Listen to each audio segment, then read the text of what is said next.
During descent toward the moon's surface, lunar lander use a number of sensors to make their way towards the landing site.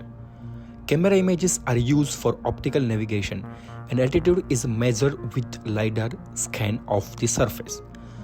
Once they slow down and are above the landing site, they hover to have one last look for any dangerous rocks and craters, and calibrate their position and altitude relative to these features.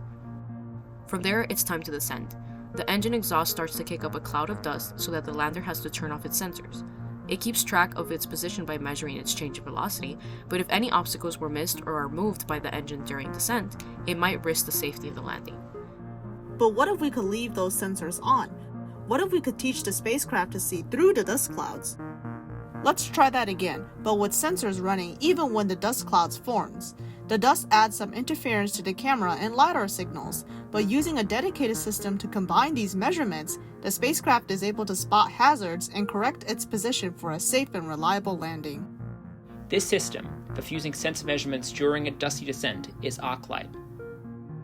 ArcLight is an algorithm that uses input data from the sensors the lander already carries, like cameras and LiDARs.